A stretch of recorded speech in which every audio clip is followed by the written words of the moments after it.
ஆஸ்திரேலிய அணிக்கு எதிரான மூன்றாவது ஒருநாள் போட்டியில் இந்திய அணி 7 விக்கெட் வித்தியாசத்தில் வெற்றி பெற்றுள்ளது.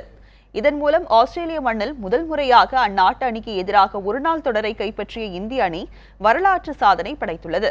இந்திய ஆஸ்திரேலிய அணிகளுக்கு இடையிலான மூன்றாவது ஒருநாள் போட்டி மெல்போர்னில் நடைபெற்றது. ஏற்கனவே இரு அணிகளும் தலா ஒரு போட்டியில் வெற்றி பெற்றிருந்ததை அடுத்து தொடரை வெல்ல வேண்டிய கட்டாயத்தில் களமிறங்கின. டாஸ் வென்ற இந்திய அணியின் கேப்டன் கோலி ஆஸ்திரேலிய அணியை பேட்டிங் செய்ய பணிந்தார். காலையில் லேசான மழை பெய்ததால் மைதானம் பந்து வீச்சிற்கு சாதகமாக இருந்தது. இதனை சாதகமாக பயன்படுத்திக் கொண்ட இந்திய பந்து வீச்சாளர்கள் ஆஸ்திரேலிய அணியை கலங்கடித்தனர்.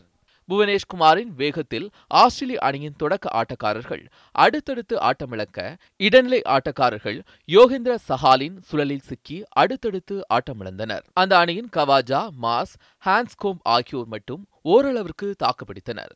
இறுதியில் ஆஸ்திரேலிய அணி 48.4 ஓவரில் 230 ரன்களை மட்டுமே எடுத்தது.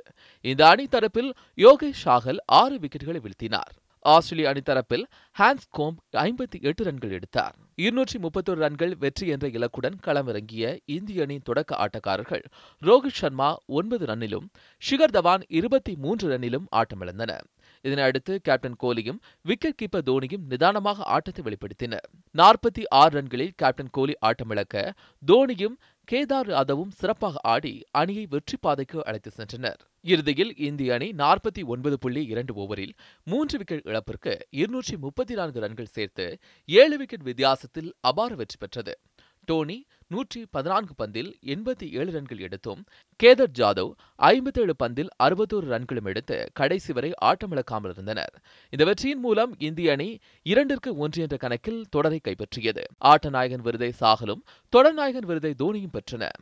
ஏற்கனவே ஆஸ்திரேலிய மண்ணில் முதன்முறையாக டெஸ்ட் தொடரை கைப்பற்றி சாதனை படைத்திருந்த இந்திய அணி ஒருநாள் தொடரையும் கைப்பற்றி வரலாற்று சாதனை படைத்துள்ளது. செய்திப்பிரிவு நியூஸ் 7 தமிழ்.